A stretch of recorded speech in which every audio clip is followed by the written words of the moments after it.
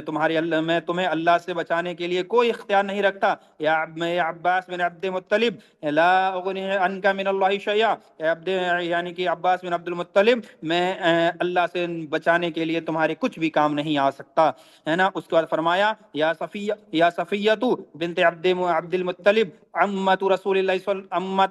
صلی اللہ علیہ وسلم لا اغنی عنک من اللہ شیئا، اے اللہ کے رسول صلی اللہ علیہ وسلم کی پھوپھی صفیہ بنت عبد مطلب، میں اللہ سے بچانے کے لیے تمہارے کسی بھی کچھ کام نہیں آ سکتا۔ اس کے بعد فرمایا یا فاطمہ تو بنت محمد صلی اللہ وسلم سلینی بما شئت انقذی نفسک من النار لا اغنی عنک من اللہ شیئا، اے اللہ کے رسول صلی اللہ علیہ وسلم کی بیٹی فاطمہ، جو مال چاہو مانگ لو مگر اپنے آپ جہنم سے بچاؤ، میں تمہیں بھی اللہ سے بچانے کے لیے کچھ کام نہیں آ سکتا، غیر ان لکم رحمہ سأبلوها ببلالها، یعنی کہ اس میں فرمایا ایک منٹ اس کو تھوڑا بڑا کر لوں، کیا لکھا ہے یہاں پر، اس میں فرمایا اب ابلوہا، ہے نا، ابلوہا ببلالہا، ہاں۔ اس کے بعد فرمایا ہاں تم لوگوں سے نسبت و قرابت کا تعلق ہے جسے اس کی طریق کے مطابق، ہے نا، تر کروں گا، یعنی ہاں جو حق رشتہ داری ہے نبھاؤں گا۔ اب ایک چیز دیکھیے گا، اس میں کیا دیکھنے والی چیز ہے کہ ابتدائی سے لے کے آخر تک آپ صلی اللہ علیہ وسلم نے اپنے جو خاندان ہے، جو آپ کے قرابت دار تھے، جو آپ کے کنبے کے قبیلے کے لوگ تھے، ان کو آپ نے نام لے کر پکارا، اور سب کے لیے کیا لفظ استعمال کیا کہ انقذوا انفسکم من النار، کہ اپنے آپ کو جہنم سے بچا لو تم سب، فانی لا املک لکم ضرا ولا نفع، کہ میں نہیں ہوں مالک تمہارے نفع و نقصان کا، میں تمہارے نفع و نقصان کا مالک نہیں ہوں، ولا اغنی عنکم من اللہ شیئا، ہے نا، اور کیا ہے کہ میں کیا بولتے اللہ سے بچانے کے سلسلے میں تمہارے کام نہیں آ سکوں گا۔ ان پوری بات سے، یہ پوری سیرت ہم پڑھتے ہیں تو سوچئے کتنے باطل عقائد ہمارے ختم ہوتے ہیں، اللہ اکبر، کتنے باطل عقائد ختم ہوتے ہیں۔ لوگ آج رات اور دن ورد کرتے ہیں رسول اللہ کے نام کا، کہ رسول اللہ ہماری مدد کریں گے، رسول اللہ ہماری مدد کریں گے، رسول اللہ ہمیں جہنم سے بچائیں گے، رسول اللہ ہماری قبر میں آ کر ہمیں عذاب سے بچائیں گے۔ تو دیکھو تو صحیح رسول اللہ کیا کہہ رہے ہیں، اور رسول اللہ کی بات پہ یہ خاموش نہیں ہوتے بدبخت، یہ رسول اللہ کو تو پیچھے چھوڑ دیں گے، اور اپنے جو ان کے بابا ہیں، جو ان کے پیر ہیں، ان کو پکڑ لیتے ہیں اور کہتے ہیں ہمارا پیر ہے نا وہ آئے گا۔ آپ لوگوں نے سنا ہوگا نا، جو یہ شخص ایک کہتا تھا کہ جب قبر میں ایک دھوبی گوشت پاک کا دھوبی چلا گیا تو اس نے کہا کون ہے جی، اس نے کہا میں تو گوشت پاک کا دھوبی ہوں، اور نمر ربک، میں تو گوشت پاک کا دھوبی ہوں، ما دینک، میں تو گوشت پاک کا دھوبی ہوں، ما نبیک، میں تو گوشت پاک کا دھوبی ہوں۔ سوچو تو ذرا، سوچو کہ ایک جو پیر ہو رہا ہے، جس کا جو اللہ کا ولی تھا، عبد القادر جیلانی رحمہ اللہ تعالی، اللہ کے ولی تھے، ان کے نام سے کیسے چورن ماٹا جا رہا ہے، سوچو۔ یہاں رسول اللہ کہہ رہے ہیں اپنی بیٹی سے کہ فاطمہ جو میرے مال میں سے لینا چاہتی ہے لے لے بیٹا، جو میرے مال میں سے لینا چاہتی ہے، دنیا کے اندر جو تجھے پسند ہے مال میں سے لے لے، لیکن کیا کر، اعمال کر کے اپنے آپ کو جہنم کی آگ سے بچا لے، ایمان لا کر اپنے آپ کو جہنم کی آگ سے بچا لے، توحید کو اپنا کر اپنے آپ کو جہنم کی آگ سے بچا لے۔ شرک کرے گی، اعمال سو کرے گی تو یہ محمد صلی اللہ علیہ وسلم تیرے کام نہیں آئے گا بیٹا، تیرے کام نہیں آئے گا۔ یہ رسول اللہ کی بیٹی ہیں، جو بیٹی جنت میں عورتوں کی سردار ہیں، ان کے لیے یہ بات کہی جا رہی ہے۔ اور کہنے والے کون ہیں؟ کہنے والے ہمارے اور آپ کے آقا ہیں، جناب محمد رسول اللہ صلی اللہ علیہ وسلم ہیں۔ تو یہ آج کا ٹچا مچا پیر کیا بیچتا ہے جی، کیا بیچتا ہے؟ ذرا سوچو۔ جو شخص یہ کہتا ہے کہ رسول اللہ ہماری مدد کر دیں گے تو اس سے کہو کہ اپنے ایمان کو سنبھال، اپنے آپ کو سنبھال، رسول اللہ تیری مدد جب کریں گے، جب سفارش بھی تیری جب کریں گے جب تو توحید والا ہوگا، صحیح مسلم کی حدیث ہے، غالباً 391 نمبر کی حدیث ہے، رسول اللہ نے فرمایا کہ میری جو سفارش ہے، میری جو شفاعت ہے، ہر اس شخص کے لیے ہے جو شرک نہیں کرتا ہوگا، ہر اس شخص کے لیے ہے جو شرک نہیں کرتا ہوگا۔ آج جو کہتے ہیں ہم امت محمدیہ صلی اللہ علیہ وسلم ہمیں تو جنت میں جانا ہی جانا ہے، یاد رکھیے جو شخص شرک کر رہا ہے اور اس حالت میں مر گیا بغیر توبہ کے کیے تو رسول اللہ اس کی جو ہے نا شفاعت بالکل نہیں کریں گے، کیونکہ رسول اللہ جو شفاعت کے جو سفارش کریں گے تو شفاعت کا معاملہ آپ کو حق دیا جائے گا اللہ وحدہ لا شریک کے حکم سے دیا جائے گا، اور اللہ کا حکم جو شرک کرنے والے کے لوگ اس کے لیے بالکل بھی نہیں ہوگا۔ تو یہ جب سیرت آپ پڑھ رہے ہو تو آپ یہ جتنے بھی متن ہے عربی میں اس کو آپ یاد کریے گا، اس متن کو عربی میں یاد کریے گا، اور یہ آپ کے دعوت میں انشاءاللہ کام آئے گا، بہت کام آئے گا کہ آپ نے نام لے لے کے کہا اپنے خاندان والوں سے کہ میں تمہارے کام نہیں آؤں گا، اپنے آپ کو جہنم سے بچا لو۔ چلیے جی، اس کے بعد آگے بڑھتے ہیں ہم۔ اس کے بعد یہ ڈراوے کے بعد جب یعنی لوگ ادھر ادھر بکھر گئے اور ایسا کوئی بیان نہیں ملتا کہ فوری طور پر لوگوں نے کسی قسم کی مخالفت یا تائید کی ہو، البتہ ابو لہب بدسلوکی سے پیش آیا، اس نے کہا تو سارا دن غارت ہو، تو نے اسی لیے ہم کو اکٹھا کیا تھا۔ اس کے جواب میں سورہ جو تبت یدا ابی لہب ہے نازل ہوئی، اور بتایا گیا کہ وہ اس کی بیوی اور اس کا مال سب غارت ہو جائیں گے اور جہنم کا ایندھن بنیں گے۔ اچھا، اس کے بعد جو یہ یعنی کہ آپ صلی اللہ علیہ وسلم جب وہاں پہ دعوت دی تو لوگ کسی نے دو آپ تاریخ پڑھیں گے اور سیرت کی جو کتابیں پڑھیں گے تو اس میں یہ ہوتا ہے کہیں لکھا ہے کہ وہ ایک دم معاملہ جو سخت ہو گیا، کچھ نے کچھ کہا، کچھ نے کچھ کہا، تو یہ کہہ رہے ہیں صفی الرحمن وارق رحمہ اللہ تعالیٰ کہ ہمیں ایسی کوئی چیز نہیں ملتی آتھینٹک طریقے سے کہ کسی نے ایک دم ریئیکشن دیا ہو سوائے ابو لہب کے، اور وہ بھی اس نے کیا کہا کہ سارا دن غارت ہو تو اس کے بدلے میں قرآن کی آیت نازل ہو گئی جو ہم رات اور دن نمازوں میں پڑھتے ہیں۔ اچھا، جہاں تک عام لوگوں کا تعلق ہے تو لگتا ہے کہ وہ یہ ڈراوا سن کر حیرت میں پڑ گئے اور فوری طور پر کوئی فیصلہ نہیں کر سکے کہ انہیں کیا کرنا چاہیے، لیکن جب وہ گھروں کو واپس ہوئے، طبیعتوں کو قرار پایا، حیرت و تعجب ختم ہوا اور وہ مطمئن ہو گئے تو متکبرانہ خیالات نے اپنی راہ بنائی، اور انہوں نے اس تبلیغ اور ڈراوے کو حقارت اور مذاق کی نظر سے دیکھا۔ چنانچہ نبی کریم صلی اللہ علیہ وسلم نے جب ان کے بڑوں کے پاس سے گزرتے تو وہ اس طرح کی باتیں کرتے، یعنی آپ صلی اللہ علیہ وسلم جب ان کے بڑوں کے پاس سے گزرتے تو وہ کیا باتیں کرتے۔ اب دیکھو، اچھا، اس پورا خلاصہ یہ ہے کہ اس ٹائم تو لوگوں نے کچھ نہیں کہا، لیکن جب لوگ، ظاہر سی بات ہے، ایک صادق الامین ہے، سچے ہیں، کبھی جھوٹ نہیں بولے، کبھی غلط نہیں بولے، ہمیشہ سچ بولے، ہمیشہ وعدہ اگر کیا تو نبھایا، ہمیشہ لوگوں کی مدد کی، ہمیشہ لوگوں کے ساتھ بھلائی کی، تو وہ اگر ہم سے ایک دم کہیں گے تو کیسے ایک دم کی جھوٹ مان لیں گے، تصور ہی نہیں ہوتا۔ تو انسان ہکا بکا ہو گیا، اور پھر جب اس کا طبیعت قرار پائی، چین آیا، تھوڑے سکون ملا، تو شیطان نے اپنا کام شروع کر دیا، شیطان نے لوگوں کو برگلانا شروع کر دیا۔ ہوا اس سے کیا، پھر لوگوں نے حقارت اور جو ہے نا اس نظر سے دیکھنا شروع کر دیا، اور جب آپ صلی اللہ علیہ وسلم ان کے بڑے کو پاس سے گزرتے تو وہ یہ باتیں کہتے کہ یہی ہے جسے اللہ نے رسول بنا دیا ہے نا۔ ابو کبشہ کا یہ لڑکا آسمان سے مخاطب کیا جاتا ہے۔ ابو کبشہ، دیکھو، ابو کبشہ جو تھا یہ آپ صلی اللہ علیہ وسلم کا جو ننہال تھا یا ددیال، دونوں باتیں آتی ہیں۔ تو ننہال میں یعنی کہ جو آگے بڑھائیے، ہاں، تو یہ ننہالی اور دیکھو ددیالی نسب میں پڑتا ہے۔ اس نے قریش یعنی کہ جو ابو کبشہ جو ہے، اس نے قریش کا دین چھوڑ کر نصرانیت اختیار کر لی تھی، اسی لیے جب آپ صلی اللہ علیہ وسلم نے اس سے الگ دین کا اعلان کیا، یعنی ان سے جو قریش ہیں تو ان سے الگ دین کا اعلان کیا، تو انہوں نے آپ کو تحقیر اور طعنہ زنی کی نیت سے ابو کبشہ کی طرف منسوب کیا اور اس کے مثل قرار دیا، یعنی کہ جیسے ابو کبشہ نے جو دین اپنا نصرانیت اختیار کر لی تھی قریش کے دین کو چھوڑ کر، تو لوگوں نے جو حقیر طرح سے طعنہ دیتے ہوئے کہا کہ یہ بھی کیا ہے، انہوں نے بھی ایک الگ نیا دین بنا لیا، ان کے تو پہلے سے چلا آ رہا ہے، نعوذ باللہ من ذالک۔ لیکن آپ صلی اللہ علیہ وسلم حق لے کر آئے تھے۔ بہرحال نبی کریم صلی اللہ علیہ وسلم اپنی تبلیغ میں لگے رہے اور مجموع اور محفلوں میں اس کا اظہار شروع کر دیا۔ آپ صلی اللہ علیہ وسلم کتاب اللہ کی آیتیں پڑھتے اور پچھلے رسول جو پیغام سنایا تھا وہی پیغام سناتے۔ یا قوم اعبدوا اللہ ما لکم من الہ غیرہ، ہے نا، اے میری قوم کے لوگوں، اللہ کی عبادت کرو، اس کے سوا تمہارا کوئی معبود نہیں۔ یہ تمام نبیوں نے، انبیوں نے، رسولوں نے یہ بات کہی ہے، عموماً یہ بات کہی کہ اے میری قوم کے لوگوں، اللہ کی عبادت کرو اور اس کے علاوہ تمہارا کوئی معبود نہیں ہے۔ ٹھیک ہے نا جی۔ اس کے ساتھ ہی آپ صلی اللہ علیہ وسلم نے لوگوں کی آنکھوں کے سامنے کھلم کھلا اللہ کی عبادت شروع کر دی۔ چنانچہ آپ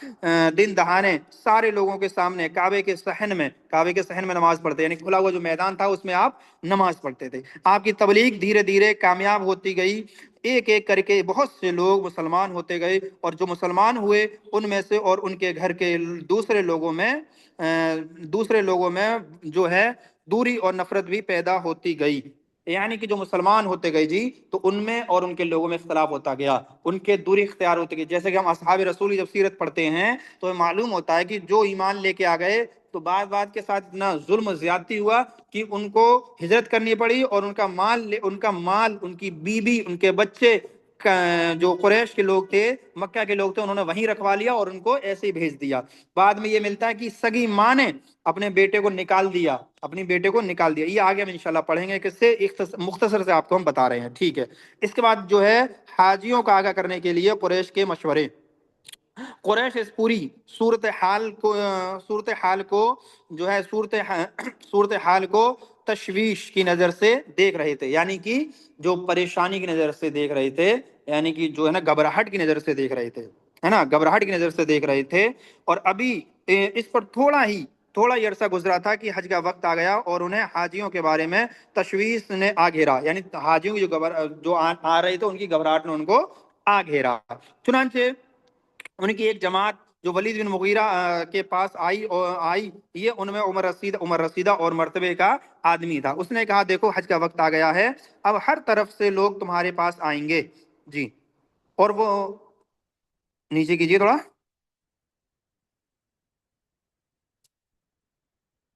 اچھا بس، اور وہ تمہارے اس صاحب کا معاملہ سن ہی چکے ہیں، لہٰذا کوئی ایک رائے طے کر لو اور مختلف باتیں نہ کہنا، ورنہ ایک دوسرے کو جھٹلا بیٹھو گے۔ لوگوں نے کہا آپ ہی کہیں اور ہمارے لیے کوئی راستہ طے کریں۔ اس نے کہا نہیں، بلکہ تم لوگ کہو میں سنوں گا۔ لوگوں نے کہا اچھا تو ہم کہیں گے کہ وہ کاہن ہے۔ اس نے کہا وہ کاہن نہیں ہے، ہم نے کاہنوں کو دیکھا ہے، اس میں نہ ان کی سی گنگناہٹ ہے اور نہ تک بندی ہے، ٹھیک ہے نا، نہ تک بندی، یعنی کہ جو دیکھو یہ جو مغیرہ بن شعبہ تھا، کون تھا یہ؟ ذرا اوپر کرنا، ولید بن مغیرہ۔ تو ولید بن جو مغیرہ تھا، اس سے قریش نے مشورہ کیا۔ اچھا وقت ہو گیا، تھوڑا سا یہ 1 منٹ کا کیول ہے سبق، انشاءاللہ بھی کر لیتے اس کو، 2 منٹ کی بات ہے، 2-3 منٹ زیادہ لگیں گے بس۔ جو ولید بن مغیرہ تھا یہ معزز شخص تھا، یہ عقل مند تھا، عمر رسیدہ بھی تھا، عمر دراز بھی تھا یہ مطلب تو، اور اسی سے جو حج کا وقت آیا تو جو قریش کے لوگ تھے وہ اس سے مشورہ کرنے آئے، اور اس نے کہا کہ آپ لوگ کیا کریے گا، اپنا مشورہ رکھیے گا، آپ لوگ کیا کہو گے، میں کیا کرتا ہوں تمہاری باتیں سنتا ہوں۔ پھر یہ ساری باتیں ہوئیں، ٹھیک ہے نا۔ تو قریش نے پہلے کیا کہا کہ ہم ان سے جو ہے کیا بولتے ہیں، ہم ان کو کاہن کہیں گے۔ تو اس نے کہا کہ وہ کاہن نہیں تھے، کاہن جو ہوتے ہیں گنگناہٹ کرتے ہیں، بے تکی باتیں کرتے ہیں، تکا مارتے رہتے ہیں۔ لوگوں نے کہا تب ہم کہیں گے کہ وہ پاگل ہے، نعوذ باللہ۔ اس نے کہا وہ پاگل بھی نہیں ہے، ہم پاگل پن کو بھی جانتے پہچانتے ہیں، اس میں یعنی کہ اس میں نہ پاگلوں کی سی گھٹن ہے اور نہ الٹی سیدھی حرکتیں، نہ بہکی باتیں ہیں، ٹھیک ہے۔ اس کے بعد لوگوں نے کہا تب ہم کہیں گے کہ وہ شاعر ہے۔ اس نے کہا وہ شاعر بھی جانتا ہے، ہمیں جو شاعر و شاعری کی تمام قسمیں معلوم ہیں، وہ شاعر نہیں ہے، ٹھیک ہے نا۔ لوگوں نے کہا اچھا تو ہم کہیں گے کہ وہ جادوگر ہے۔ اس نے کہا وہ جادوگر بھی نہیں ہے، ہم نے جادو اور جادوگر سب دیکھے ہیں، ہے نا، جادو اور جادوگر سب دیکھے ہیں، اس میں نہ ان کی سی جھاڑ پھونک ہے اور نہ وہ کیا بولتے گرا بندی کرتا ہے۔ لوگوں نے کہا تب ہم کیا کہیں؟ اس نے کہا اللہ واللہ، یعنی اللہ کی قسم، اس کی بات میں مٹھاس ہے نا، رونق اور تاریکی ہے، اس کی جڑ پائیدار اور اس کی شاخ جو ہے نا پھلدار ہے نا۔ تم جو کچھ بھی کہو واضح ہو جائے گا، تم جو کچھ بھی کہو گے واضح ہو جائے گا کہ وہ پاگل ہے، کہ وہ باطل ہے، یعنی جو کچھ تم کہو گے وہ ثابت ہو جائے گا کہ یہ باطل ہے جو تم کہہ رہے ہو۔